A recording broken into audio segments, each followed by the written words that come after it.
नमस्कार, knocking-news.com में आपका स्वागत है। मैं हूं गिरजेश वशिष्ठ।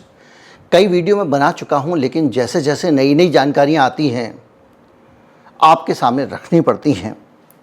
और अब जो ताज़ा जानकारियां आ रही हैं, ताज़ा इन्फॉर्मेशन जो आ रही है, उसके हिसाब से अब मोदी जी की एक एक गतिविधि को देखकर आप भांप सकते हैं कि 2024 को लेकर वो कॉन्फिडेंट नहीं हैं। मोदी जी को नहीं लगता कि 2024 वो निकाल पाएंगे।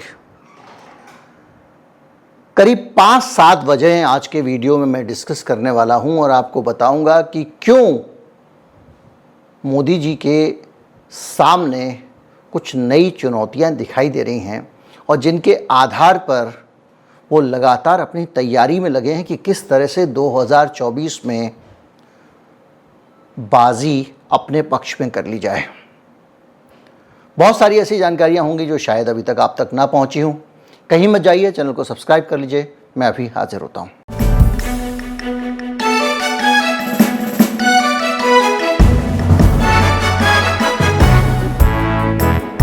पहले तो आपको एक खबर देता हूं। पिछले दिनों एक खुलासा हुआ था, या कहें कि एक रिपोर्ट आई थी, democratic backsliding in the world's largest democracy.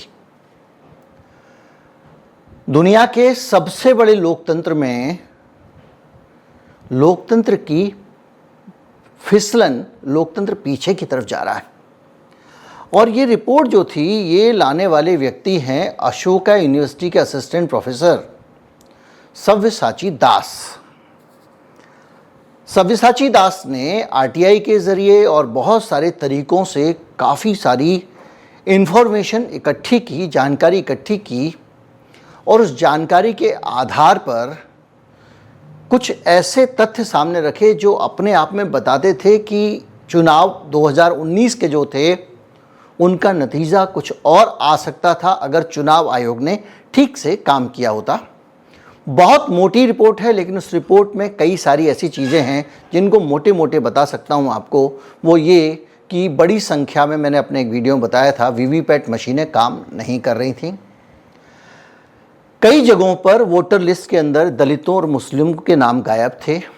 इस तरह की बहुत सारी चीज़ें उन्होंने निकाली हैं, जिसमें उन्होंने ये बताया है कि जो पूरे आंकड़े हैं वो ये बताते हैं कि 2019 का चुनाव निष्पक्ष और स्वतंत्र हुआ ही नहीं, और उस चुनाव में इस देश की जनता की भागीदारी जो भी रही हो, लेकिन नतीजे वैसे शायद नहीं रहे जैसा जनता ने मैंडेट दिया था। जिन राज्यों में बीजेपी की सरकार थी, वहाँ पर नतीजे लोकसभा के कुछ अलग तरह के आए, ऐसे आए जैसे कि नहीं आने चाहिए थे। और ये सब बातें उन्होंने वो सारे कागजात निकाल के, पूरी एक रिपोर्ट है उनकी, वो निकाल के सामने रखे थे। अब अशोका यूनिवर्सिटी से उनको इस्तीफ़ा देना पड़ा है, जहाँ वो काम करते थे। समझ लीजिए कि हमारे जैसे बहुत सारे लोग, प्रणब प्रसून वाजपेयी जैसे लोग, जिनको अलग अलग अपने संस्थानों से जहाँ वो पत्रकारिता कर रहे थे नौकरियाँ छोड़नी पड़ी हैं, उसी तरह से कई प्रोफेसर्स को भी छोड़नी पड़ी हैं। एसजीटी यूनिवर्सिटी में, बहुत सारी यूनिवर्सिटीज़ में, नाम क्या बताऊं, उसमें जो हेड ऑफ़ द डिपार्टमेंट थे जर्नलिज्म के, उनको इतना दुखी किया गया कि वो छोड़ के चले गए।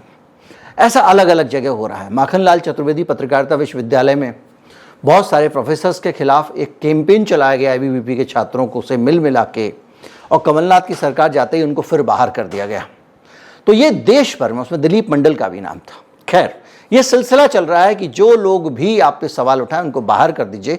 लिस्ट में नया नाम जुड़ गया है सव्यसाची का, सव्यसाची दास का। सव्यसाची दास का पेपर क्या है, इसको वैसे शशि थरूर ने ट्वीट किया था, फिर भी मैं लिंक डाल दूंगा उसका डिस्क्रिप्शन में, ताकि आप जान सकें उस आदमी ने क्या कहा। उससे सहमत होना ना होना, उसकी जानकारी सही है, गई है, गलत है, इसका फैसला आपको करना है। लेकिन उन्होंने जो तर्क दिए हैं वो ऐसे ज़रूर है जिस पे सोचना चाहिए।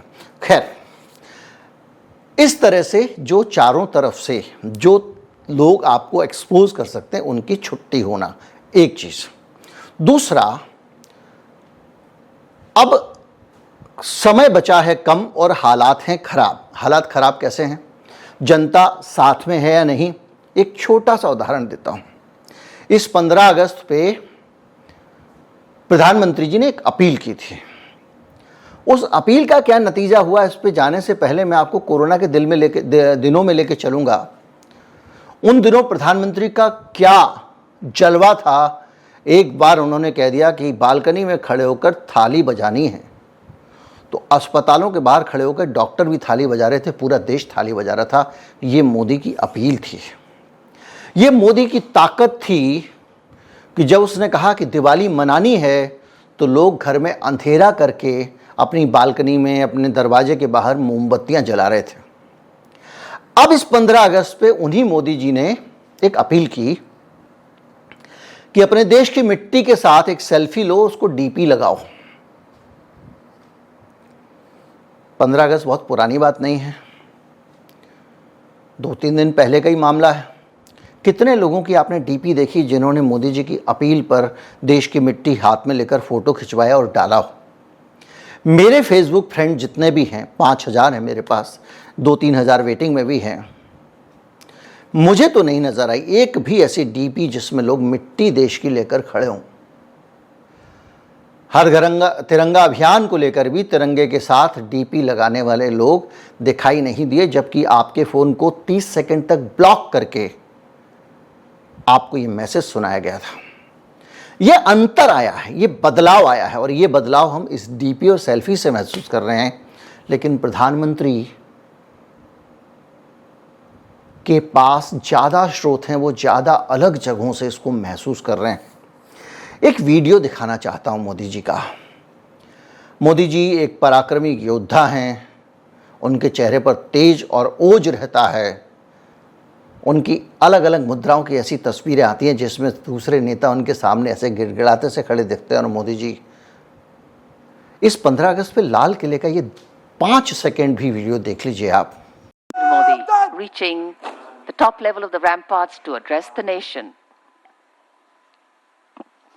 पहले ध्वजारोहण, राष्ट्रीय सलाम,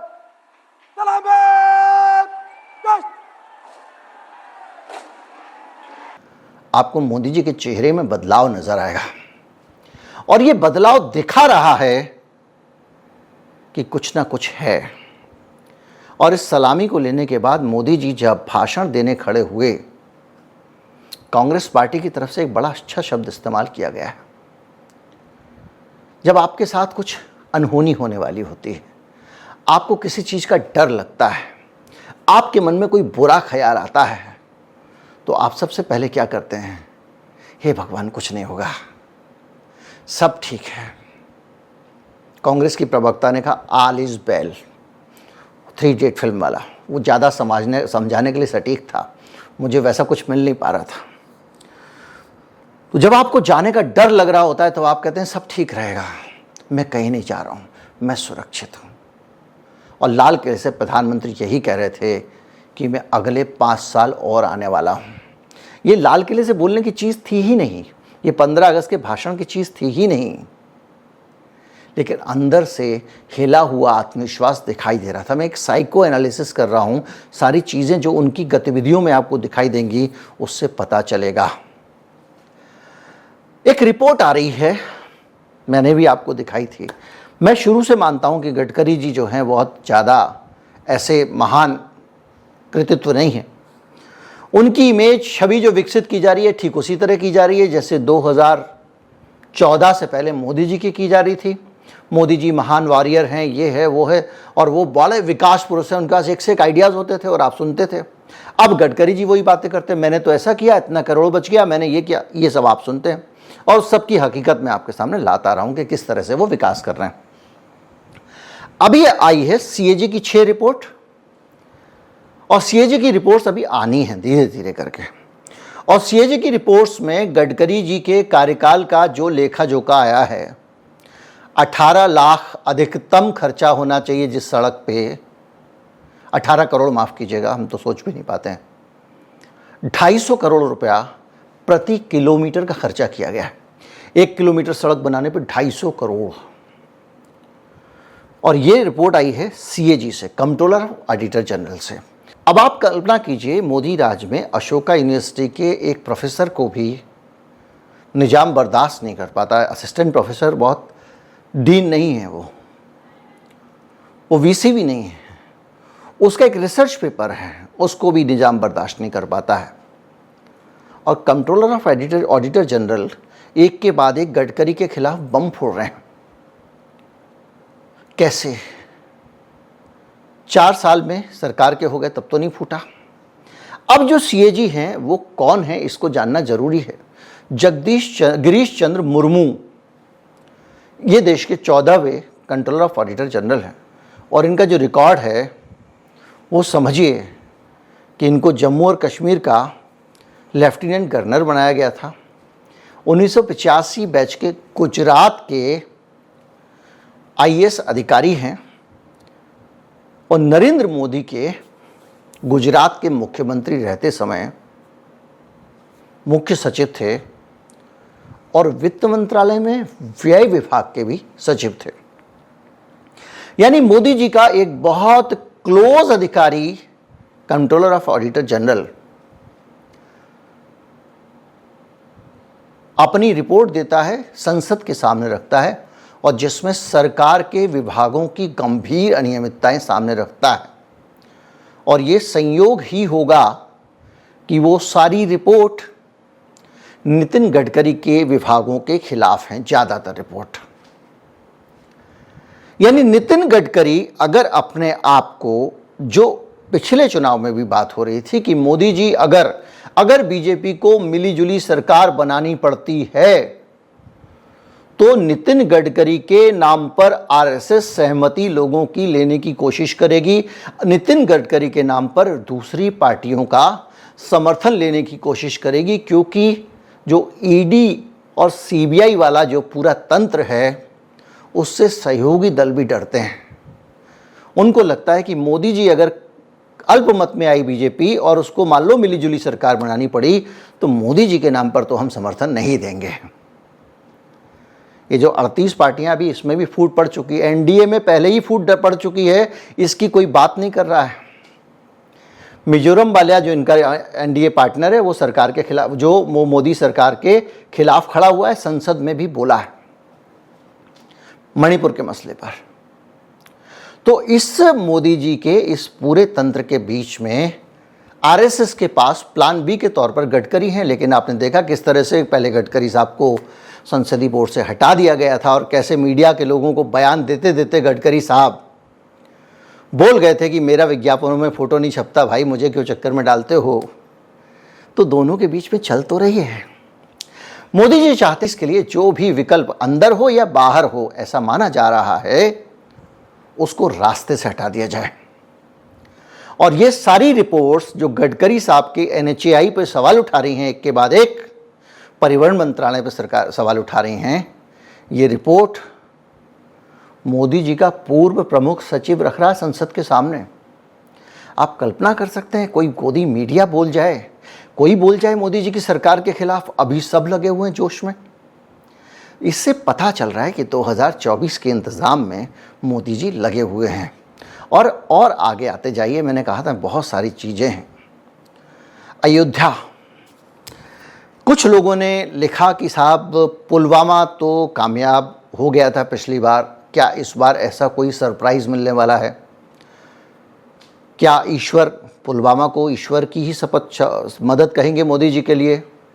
ये तो कहा नहीं जा सकता कि मोदी जी ने करवा दिया या मोदी जी के पक्ष में कर दिया हो, जो भी है, तो जांच तो ही नहीं है उसकी। तो ऐसी ईश्वरीय मदद मोदी जी को कहीं दूसरी कहाँ से आएगी? इस पे बार बार सवाल उठ रहा है और सब लोग कह रहे हैं सब कुछ तो प्रेडिक्टेबल है। पाकिस्तान में अब नवाज शरीफ भी नहीं है जो वहाँ से सीमा पे तनाव खड़ा कर दिया करते थे, मित्र के काम आएगा। और इमरान खान भी नहीं है, अभी एक कार्यवाहक वहाँ बैठा हुआ है। तो सीमा पे भी बहुत ज़्यादा उम्मीद नहीं। तो कुछ ऐसे संकेत मिल रहे हैं कि अयोध्या जो है वहाँ पर मंदिर का उद्घाटन का भी जो मसला है उससे भी बहुत ज़्यादा आपको वोट नहीं मिलने वाले हैं। इसलिए नहीं मिलने वाले हैं कि जो मंदिर को चाहने वाले लोग थे, जब तक मंदिर दुल्हन का चेहरा नहीं देखा था तब तक जिज्ञासा थी।